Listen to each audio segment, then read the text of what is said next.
अल्लाह करीम ने कुरान मजीद में फ़रमाया है कि लक़द मन्नल्लाहु अलल मुअमिनीना इज़ बअस फ़ीहिम रसूला। फरमाया तहकीक अल्लाह ने मोमिनों पर एहसान फरमाया है कि उन्हें अपना रसूल अता फरमाया। इसका सिर्फ तर्जुमा कभी बंदे की समझ में आ जाए ना तो सारा मिलाद उसकी समझ में आ जाता है। सिर्फ इस आयत का आसान सादा तर्जुमा अगर समझ लिया जाए कि रब कहता है मैंने एहसान किया तुम पर, तुम्हें अपना रसूल दे दिया है। वो दो आलम की रहमत हैं, वो जहाँ चाहते वहीं रहते। ये तो उनकी मेहरबानी है कि ये आलम पसंद आया। नबी पाक सल्लल्लाहु ताला अलैहि वसल्लम हमारे ऊपर रब का सबसे बड़ा एहसान है। और अल्लाह तबारक व तआला ने सिसकती, तड़पती, बेचैन, परेशान, तकलीफ़ में मुब्तला अपनी मखलूक पर रहम फरमाया और रसूल करीम अता फरमाए। नबी पाक सल्लल्लाहु ताला अलैहि वसल्लम की तशरीफ़ आवरी ने एक एक ज़र्रे पर एहसान किया। हुजूर से एक एक नगर, एक एक पत्ता फैज़याब हुआ। लेकिन बाज़ चीज़ें ऐसी हैं जिन्हें खुसूसी तौर पर सरकार ने नवाजा। बाज़ मामलात पर ख़ास करम नवाजी हुजूर ने फरमाई। एक अहम मसला है अकीदे का मसला। जिस बंदे का कोई अकीदा नहीं ना होता, कोई नज़रिया नहीं होता, कोई उस शख्स का ख़ास मिजाज नहीं होता समझने वाला, मानने वाला, वो बंदा भी बेचारा कोई ज़िंदगी का लुत्फ़ नहीं उठा पाता। उसका कोई नज़रिया ही नहीं है, कोई सोच ही नहीं है, कोई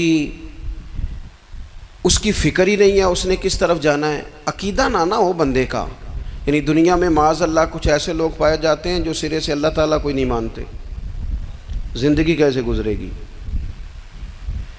वो अपनी तवज्जुहात का किबला किसे बनाएंगे? और फिर दुनिया में कुछ लोग ऐसे गुज़रे जो कई कई खुदाओं के कायल, कई। और फिर अहले अरब का तो ये हाल कि 360 बुतों के सामने झुकते।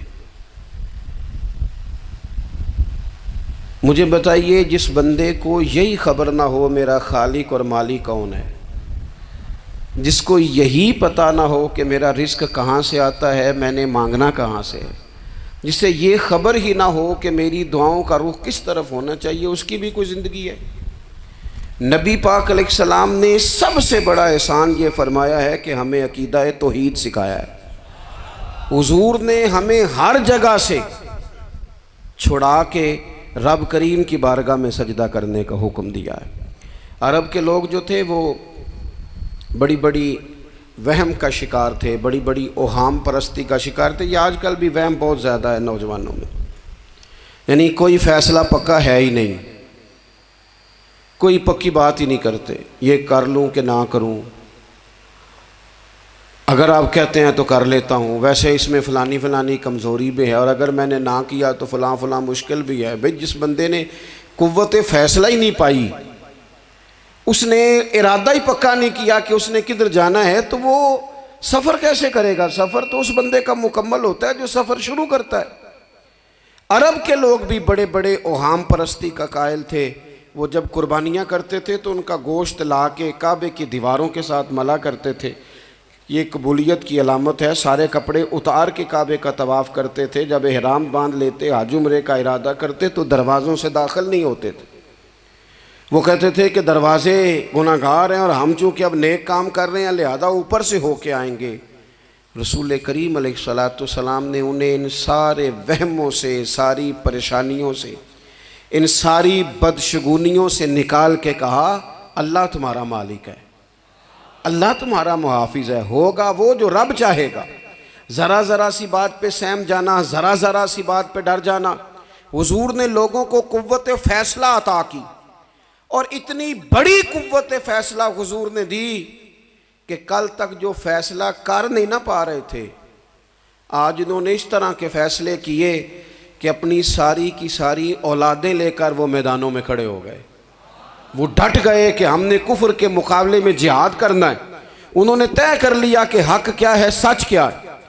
नबी पाक अलैहिस्सलाम ने हमें अकीदा तौहीद दिया और वो तय करके दिया है नबी पाक ने, सजदा सिवाय अल्लाह के किसी को जायज़, अगर कोई इबादत की नीयत से करता है तो सजदा कुफर है, और अगर ताज़ीम की नीयत से करता है तो हराम है।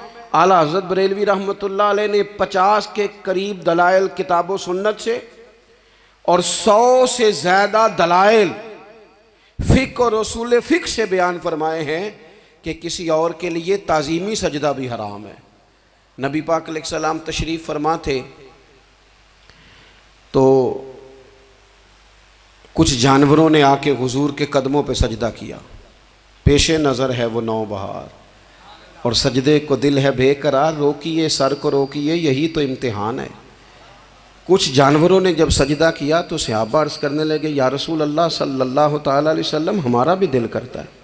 तो हुजूर ने फरमाया, भी सजदा सिवाय रब के किसी के लिए जायज़ नहीं है। हाँ, अगर जायज़ होता तो मैं ख़ातून से कहता कि अपने शौहर को सजदा करे। नबी पाक अलैहिस्सलाम ने हद बंदी कर दी। और फिर देखें, ये जो हम मिलाद मनाते हैं ना, ये मिलाद अल्लाह ताला की तौहीद का बहुत बड़ा ऐलान है। हम कहते हैं नबी पाक का मिलाद हुआ, जिसका मिलाद होता है वो खुदा नहीं होता, जो पैदा होता है वो रब। जब हम मिलाद मना रहे होते हैं तो हम ये बता रहे होते हैं भाई हुजूर खुदा नहीं, हुजूर तो 12 रबीउल अव्वल को पैदा हुए। तो जो पैदा हो, रब पैदा, लम यलिद व लम यूलद, अल्लाह तबारक व तआला पैदा नहीं होता, मालिक तो अज़ली अबदी शान रखता है। इसलिए अकीदा तौहीद बंदे को मजबूत कर देता है। इंसान जब अकीदा तौहीद वाला हो जाता है और नबी पाक अलैहिस्सलाम दुनिया में रब की तरफ बुलाने आए, वदाइयन इलल्लाहि बिइज़्निही व सिराजम मुनीरा, हुजूर ने लोगों को अल्लाह की जानिब दावत दी। जब इंसान तौहीद वाला हो जाता है तो मजबूत हो जाता है, वो किसी से नहीं डरता, वो समझता है होना तो वो है जो मेरा रब चाहेगा, मुझे परेशान होने की ज़रूरत क्या है। फिर उसका भरोसा भी अल्लाह ताला पर, उसकी उम्मीदें भी अल्लाह रसूल से, उसकी तवज्जुहात का किबला भी सारा उधर ही। तो हुजूर ने लोगों को अकीदा दिया, मजबूत किया। रसूल पाक सल्लल्लाहु ताला अलैहि वसल्लम ने ज़हनों को पुख्तगी अता फरमाई। तो सबसे बुनियादी चीज़ हुजूर का जो एहसान है वो अकीदा है। फिर बाज़ ख़ास तबकात पर हुजूर ने ख़ास एहसान किया। आज भी पूरी दुनिया में ढिंढोरा पीटा जाता है औरतों के हुकूक का, पूरी दुनिया के अंदर। और बाज़ लोग औरतों को बड़ा धोखा देते हैं, कहते हैं तुम्हें हक नहीं मिलते लिहाजा तुम सड़कों पे आ जाओ, माज़अल्लाह तुम्हें हक नहीं मिलते लिहाजा तुम माज़अल्लाह बाज़ारों की रौनक बन जाओ। औरतों को बड़ा परेशान किया जाता है हुकूक के ताल्लुक़ से। नबी पाक अलैहिस्सलाम की आमद से पहले कोई खातून के साथ सलूक अच्छा नहीं किया जाता था, उसका कोई जायदाद में हिस्सा नहीं था। औरत का खामद अगर फौत हो जाता तो वो अपने ससुराल के ख़ानदान की प्रॉपर्टी बन जाती माज़अल्लाह, और जिसके मर्जी चाहे सुपुर्द कर देते। हिंदुस्तान के बाज़ इलाकों में ऐसी कभी रस्में भी पाई जाती थी कि बाज़ औरतें अपने खामद के साथ जल जाना मुनासिब समझती थी कि बाद में कोई ज़िंदगी तो होगी नहीं। और बेवा खातून और तलाक याफ्ता खातून, उसके बारे में तो लोगों का ख्याल था कि शायद ये खातून बिल्कुल सोसाइटी और समाज का हिस्सा ही नहीं होनी चाहिए। कुर्बान जाएं, ये एजाज़ मेरे नबी पाक ने दिया है। हुजूर ने पहली शादी ही उस खातून से की है जिनका पहले भी निकाह हो चुका था, और ख़ातून को हुजूर ने हुकूक दिए, जायदाद में हिस्सा दिया। कहा जो बेटियों की बहनों की परवरिश करके आएगा और अच्छी परवरिश करके उन्हें रवाना कर देगा, जिस तरह मेरी 2 उंगलियां जुड़ी हुई हैं मेरे साथ जुड़ के जन्नत में जाएगा। और एक रवायत में फरमाया कि जब किसी के यहाँ बेटी पैदा होती है ना तो अल्लाह फरिश्तों को भेजता है और वो उसके गिर्द खड़े हो जाते हैं और घर वालों को सलाम कहते हैं और कहते हैं ये ज़ईफ़ा एक ज़ईफ़ा से पैदा हुई है, ये कमज़ोर यानी सनफ़ के लिहाज से कमज़ोर नाजुक बच्ची एक नाजुक माँ से पैदा हुई है। फरिश्ते कहते हैं जो इसकी परवरिश करेगा ना अल्लाह क़यामत तक उसकी मदद करेगा, उसकी हमेशा मदद होती रहे। और नबी पाक सल्लल्लाहु ताला अलैहि वसल्लम की खिदमत में आके जब ख़वातीन ने कहा था ना, या रसूलल्लाह हमारे तो दीन दुनिया के मामलात में मर्दों के ताल्लुक़ से कमज़ोरी है, कई दिन तो हम वैसे नमाज नहीं पढ़ सकती महीने में, कई दिन तो हम वैसे इबादत के करीब नहीं जा सकती, जिहाद पे हम नहीं जाती, गवाही हमारी मर्दों के बराबर नहीं, तो या रसूलल्लाह सल्लल्लाहु अलैहि वसल्लम हमारा भी कोई एहसास है? तो हुजूर ने फरमाया जब कोई खातून हामला होती है ना, तो अल्लाह उसे इतना ही सवाब देता है जितना जिहाद करने वाले को सवाब देता है, और जब बच्चा पैदा होता है तो अल्लाह ताला उसे शहादत का दर्जा अता करता है, और जब वो बच्चों को दूध पिलाती है तो रब उसे ग़ुलाम आज़ाद करने का सवाब अता करता है। एक दफ़ा ना नबी पाक सल्लल्लाहु ताला अलैहि वसल्लम की खिदमत आली मर्तबत में हज़रत आयशा सिद्दीक़ा रदी अल्लाह ताला अन्हा ने एक वाक़या अर्ज़ किया। अर्ज़ की हुज़ूर आज मेरे साथ अजीब मामला हुआ, मैं घर में अकेली थी तो एक खातून 2 बेटियों समेत आई। उसने कहा कि मैं भी भूखी हूँ, मेरी बेटियाँ भी परेशान हैं, खाना नहीं खाया। सैयदा पाक कहती हैं या रसूलल्लाह मेरे पास भी 3 खजूरें थीं घर में पड़ी, ये 2 जहाँ के शाह हैं पर पास कुछ रखते नहीं, और 2 जहाँ की नेमतें हैं इनके खाली हाथ में। फरमाती हैं वो तीनों खजूरें मैंने उन तीनों माँ बेटियों को दे दी। माँ ने पहले एक एक खजूर दोनों बेटियों को दी, फिर बच्चियाँ वो खजूर खा के माँ की तरफ देखने लगी, तो जो खजूर माँ के पास थी अम्मा ने उसके भी 2 हिस्से करके बेटियों में बांट दिए। हज़रत आयशा अर्ज़ करने लगी या रसूलल्लाह मैंने ये बड़ा निराला रंग देखा है, माँ का अपने बच्चों से प्यार का अंदाज। तो हुजूर ने क्या फरमाया? नबी पाक अलैहिस्सलातु सलाम फरमाने लगे सुन, फिर अल्लाह ताला ने उस औरत पर जन्नत को वाजिब कर दिया है। फरमाया अल्लाह ने उसे जहन्नुम से दूर कर दिया जो बेटियों के मामले में आजमाया गया, और जिसने फिर उनके साथ अच्छा सलूक किया। अपना हुजूर का अमल ये था कि हुजूर की बड़ी साहिबजादी सैयदा ज़ैनब रदी अल्लाह ताला अन्हा, ये हुजूर की सबसे बड़ी साहिबजादी हैं। ये बुखारी में आपको मिलेगा कि उनकी बेटी जनाब उमामा बिनते ज़ैनब छोटी सी उम्र थी, तो जब हुजूर नमाज के लिए आते थे तो नवासी को उठा के साथ ले आते थे, और वो हुजूर नमाज पढ़ते थे तो वो नबी पाक के कंधों पे खेलती थी। हुजूर ने अमलन बेटियों से प्यार करना सिखाया, बेटियों से मोहब्बत करें, बेटियों से प्यार करें। बेटियां बड़ी खैरखा होती हैं, बेटियां माँ बाप की बड़ी वफादार होती हैं, बेटियां बड़ा ख़ास ताल्लुक़ रखती हैं। जवानों आपसे भी कहूँगा बहनों की तरफ तवज्जो रखें। जो किसी की बहन आपके घर है उसका भी ख़ास एहसास करें, वो भी किसी की बहन है, लेकिन अपनी बहन के साथ भी ख़ास निस्बत का ताल्लुक़ कायम रखें। रिश्तों में एतदाल होना चाहिए। इस सनफ़ को नबी पाक अलैहिस्सलाम ने ख़ास करके नवाजा है, और हमारा भी इनके साथ ख़ास रिश्ता होना चाहिए। इसी तरह का मामला यतीमों के साथ है, कमज़ोरों के साथ है। देखो आज ना हमारे यहाँ कमज़ोरों, गरीबों, मिस्कीनों, यतीमों की मदद तो की जाती है, लेकिन उन्हें लोग अपने माहौल का हिस्सा नहीं बनाते। यानी कभी गए तो गरीबों में आटा बांट आए, कभी गए तो गरीबों में जाके कपड़े तकसीम कर आए, कभी गए तो गुरबा को कुछ वक्ती तौर पर कुछ ज़रूरियात ज़िंदगी दे दी, कभी ईदियाँ बांट दी, कभी सैलाब ज़दगान में चले गए। गुरबा को कुछ ना कुछ सदकात तो दे दिए जाते हैं, उन पर कुछ खैरात तो कर दिया जाता है, लेकिन उन्हें सोसाइटी का माहौल का हिस्सा नहीं बनाया जाता। ऐसा नहीं होता कि उन गुरबा के बच्चों को उठा के बड़े शहरों में लाया जाए, उनकी तालीम का ख्याल किया जाए, उन्हें अपने माहौल में रखा जाए, उनकी बेहतरीन परवरिश का बंदोबस्त किया जाए। कायनात में बड़े लोगों ने काम किया वेलफेयर का, बड़े लोगों ने गरीबों के साथ ताउन किया, बड़े लोगों ने मोहब्बत की, सब काबिल तारीफ है। लेकिन हमने ये किया कि उनकी इमदाद तो की, लेकिन उनकी महरूमियों का इजाला नहीं किया।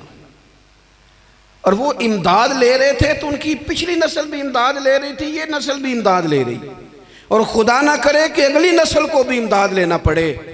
मेरे नबी पाक सल्लल्लाहु ताला अलैहि वसल्लम का अंदाज़ कुछ इस तरह का है कि इमाम बहकी ने लिखा है, हज़रत बशीर बिन उक़बा रदी अल्लाह ताला अन्हु कहते हैं मेरे वालिद इंतकाल कर गए थे, और मैं एक जगह पे बैठकर रो रहा था कि नबी पाक सल्लल्लाहु ताला अलैहि वसल्लम मेरे करीब से गुजरे, क्यों रोते हो? या रसूलल्लाह मेरे वालिद का इंतकाल हो गया, मेरी वालदा रुखसत हो गई। तो ये हमें हुजूर ने सबक दिया है। ये यतीमों गरीबों का ख्याल रखने का ये भी एक नुक्ता, ये भी अंदाज है। कायनात का बड़े से बड़ा दर्द दिल रखने वाला बंदा यहाँ तक नहीं जा सकता जो मेरे रसूल करीम ने बयान फरमाया। कहते हैं नबी पाक अलैहिस्सलाम फरमाने लगे, बशीर बिन उकबा, क्या तू इस बात पर राजी नहीं कि मैं तेरा बाप हूं और आयशा तेरी मां हो? आना, तुझे हम शामिल कर लें अपने घराने में, आ जाना, मुकम्मल तेरे मामलात का ख्याल किया जाए, तू आ जा। इतना बड़ा दर्जा। नबी पाक ने तो हजरत सलमान फारसी के बारे में भी फरमाया कि मैंने उन्हें अपनी अहले बैत में शामिल कर लिया। रसूलुल्लाह सल्लल्लाहु ताला अलैहि वसल्लम गुरबा के लिए, मसाकीन के लिए, यतीमों के लिए, नादारों के लिए जो ख़ास एहसान बन के आए, वो ये वाला लहजा नहीं कि हम मुतमईन हो गए कि ठीक है हम गए तो थे, इतने पैकेट बांट तो आए, इतना कुछ हमने दे तो दिया, फलाना काम कर तो लिया, और वैसे वो भी कब तक किया जब तक खबरें तेज थी। हमारे मुल्क में सैलाब आया, मीडिया ने खबर दी, शोर हुआ, लोगों ने बड़ी कोशिश की, अल्हम्दुलिल्लाह बड़े अच्छे जज्बात का इजहार किया, ढेर सारे लोग वहाँ गए। मैं आपसे पूछता हूँ कि क्या सैलाब ज़दगान सारे अपने अपने घरों में चले गए? उनके घर बन गए? लेकिन हमारे जज्बे क्यों ठंडे हो गए? इसलिए कि खबरें ठंडी हो गई। हम तो चलते हैं ट्रेंड के साथ कि आजकल ट्रेंड क्या है। अगर खबर इधर की है तो ज़ौक़ इधर का है, खबर उधर की है तो ज़ौक़ उधर का है। देर पा काम करना और ख़ास जज्बात पैदा करना इन लोगों के लिए। हज़रत सैयदना अब्दुल्लाह बिन अबी औफ़ा रज़ियल्लाहु ताला अन्हु रवायत करते हैं, एक यतीम बच्चा आया था, उसने अर्ज़ की हुज़ूर मेरी माँ भी भूखी है और मेरी एक कमशीरा है वो भी भूखी है, ए रोटी दा दुख ना पूछो, रोटी ते बंदा खा जाती है। ये जो भूख होती है ना, भूख, बहुत सारे लोग ना, मैं एक शादी में था तो वहाँ एक दो लोग खाना खा रहे थे, तो बाज़ लोग उन्हें देख देख के मजाक कर रहे थे, वीडियो बना रहे थे, कहते देखो खाना ही नहीं आता, क्या अंदाज है, सारा इनका मुंह जो है वो खाने से भर गया, हाथ देखो कहाँ तक इनके लिथड़ गए, क्या अंदाज है। तो मैंने कहा तुम उनके कपड़े भी तो देखो ना, अंदाज, बैठना उठना, कपड़े पहनना, ये गरीबी का पता देते हैं। भूख जब तेज़ लगी हो फिर खाने के आदाब लोगों को याद नहीं रहते। गुर्बत ने मेरे बच्चों को तहजीब सिखा दी, अब वो सहमे हुए रहते हैं, शरारत नहीं करते। वो अजीज़, होता ये है कि जब इंसान को भूख शदीद लगी हो ना, फिर उसे डॉक्टर की हिदायत नहीं याद रहती, फिर तो पेट की आग बुझाने को लोग दौड़ते हैं। तो कहते उस बच्चे ने आके अर्ज़ की, या रसूल अल्लाह सल्लल्लाहु ताला अलैहि वसल्लम, माँ भी भूखी है, बहन भी भूखी है। हुजूर ने ना उसे 21 खजूरें अता फरमाई, फरमाया 7 तेरी, 7 तेरी बहन की, 7 तेरी वालदा की। और ये हुजूर ने 21 खजूरें दी हैं, ये नबी पाक ने 21 दी हैं। हाँ, ये हुजूर ने 21 दी, और हुजूर तो इशारा भी कर देना तो फिर रोटी सारी ज़िंदगी ख़त्म नहीं होती। वो हज़रत अबू हुरैरा को भी मिली थी, फरमाते हैं मैं कई साल खाता रहा, 1 किलो खजूरें थी पर ख़त्म ही नहीं हुई। 21 खजूरें हुजूर ने दी। हज़रत मुआज़ इब्न जबल रज़ी अल्लाह ताला अन्हु उठे और दौड़ के जाके ना उस यतीम के सर पे हाथ फेरा और कहने लगे, पुत्र अल्लाह तुझे अपने वालिद का जानशीन बनाए। तो हुजूर फरमाने लगे, माज ये तुमने क्या किया? अर्ज़ की, हुजूर उस बच्चे की बात सुन के मेरा दिल भर आया है, मोहब्बत ने अंगड़ाई ली है तो मैंने यतीम के सर पे हाथ फेरा है। ये देखो हुजूर का रिश्ता। नबी करीम फरमाने लगे, सुन, फिर जिसने किसी यतीम के सर पर मोहब्बत से हाथ ही फेर दिया ना, तो अल्लाह हर बाल के बदले उसे एक नेकी भी अता करेगा, एक गुनाह भी माफ़ करेगा और एक दर्जा भी बुलंद फरमाएगा। चलो हाथ ही फेर दिया, तूने कुछ तो किया यतीम के साथ, तेरा कोई तो उससे रिश्ता हुआ। और तीसरा तबका है गुलामों का। मिस्कीनों का, गरीबों का। मैं और आप उस मुल्क में रहते हैं जहाँ कुछ लोगों को खाना भी नहीं वक्त पे मिलता, और कुछ लोग 5 लाख रुपया गाड़ी का इसलिए इजाफी दे देते हैं कि मुझे ज़रा ना न्यू मॉडल जल्दी चाहिए। यानी एक तरफ मुल्क की हालत ये है कि बाज़ लोगों के पास पैसे नहीं हैं कि बच्चों की फ़ीस भर सकें, लेकिन दूसरी तरफ हाल ये है कि नए मॉडल का मोबाइल अगर मार्केट में आता है तो वो ख़त्म हो जाता है, मिलता ही नहीं, वो शार्ट हो जाता है। कुछ लोगों ने इस तरह किया है कि उन्होंने ये समझा है कि दौलत शायद मौज करने के लिए हमें दी गई है, हम तरह तरह के खाने खाएं, तरह तरह से चीज़ें ओढ़ें, तरह तरह के मामलात करें। उन्होंने ये तय कर लिया है। उसका नुकसान क्या हुआ है? उसका नुकसान ये हुआ है कि कुछ लोग गुर्बत की सतह से नीचे आ गए हैं बेचारे। नबी पाक का जो एहसान इन गरीब लोगों पर है, हुजूर अलैहिस्सलाम के पास ना हज़रत अब्दुल्ला इब्न उमर रवायत करते हैं और तबरानी में मौजूद है, हुजूर के पास ना 10 दिनार थे। हमारे पास भी पैसे होते हैं ना, लेकिन वो कुछ होते हैं हमारे खाना खाने के लिए, कुछ होते हैं आइसक्रीम खाने के लिए, कुछ इसलिए होते हैं कि आज मेरी मर्जी दा नहीं पक्का, लिहाजा मैंने, हमारे एक दोस्त हैं वो कहते हैं कि आजकल ये माहौल बन गया है कि बच्चे अगर कहते हैं ना खाना मेरी मर्ज़ी का नहीं, तो अम्मा कहती है जा तो बर्गर खा ले। कहते हैं हमारे दौर में यूँ नहीं होता था। अगर हम कहते थे ना खाना मेरी मर्ज़ी का नहीं, तो फिर हमें डबल चीज़ खाने को मिलती थी, एक मार भी खाना पड़ती थी और वो खाना भी खाना पड़ता था। और फिर कुछ पैसा लोगों ने सिर्फ इसलिए संभाल के रखा हुआ है कि जो इजाफी चीज़ें हैं ना, इजाफी, मेरा वैसे तजर्बा नहीं है और ना मैंने ज़्यादा गहराई से देखा है, बस मुझे बताया गया है, और पता नहीं अब बात दुरुस्त है कि नहीं, मुझे बताया गया है कि पहले लड़कियां ब्यूटी पार्लर जाती थी, अब सुना लड़के भी जाते हैं। अब खुदा जाने ये बात सच है कि गलत है। ये जो इजाफी अखराजात है ना, ये अगर हम थोड़े समेट लें, यानी मौला अली शेर खुदा करमल्लाहु ताला वजहुल करीम मजदूरी करके निकले तो 2 किलो खजूरें थी। हुजूर बस फरमाने लगे 1 किलो मेरे बच्चे खाएंगे और किलो मदीने के गरीब बच्चे खाएंगे। यानी कुल 2 किलो ज़ाहिरी तौर पर खजूरें हैं, उसमें भी दूसरों का हिस्सा। हमारे पास जो माल आता है, अगर थोड़ा सा ना हम उसे ये ना समझ लें कि मेरा ही हक है, किसी को इसमें से एक लुकमा भी नहीं मिलना चाहिए। अगर हम थोड़ा सा ना दिल कुशादा करें तो 3 लोगों का खाना 4 भी खा सकते हैं, 4 का खाना 5 भी खा सकते हैं, 6 का खाना 7 का खाना 10 भी खा सकते हैं। शर्त यह है कि दिल कुशादा हो। दिल दरिया ते समुंदरों डूंगे कौन दिला दिया जाने, थोड़ी सी ना कुशादगी पैदा की जाए। हज़रत अब्दुल्ला इब्न उमर कहते हैं नबी करीम अलैहिस्सलाम के पास ना 10 दिनार थे। वैसे तो कायनात ही मेरे नबी की मुट्ठी में है, लेकिन ज़ाहिरी तौर पर 10 दिनार थे। हुजूर एक दुकान पे गए, 4 दिनार का हुजूर ने एक जोड़ा खरीदा, कपड़े खरीदे। वो कमीज हुजूर ने पहनी तो एक अंसारी आगे बढ़ के अर्ज करने लगे, हुजूर मेरा बड़ा दिल कर रहा है, ये मुझे नहीं दे देते आप? तो हुजूर खुश हो गए।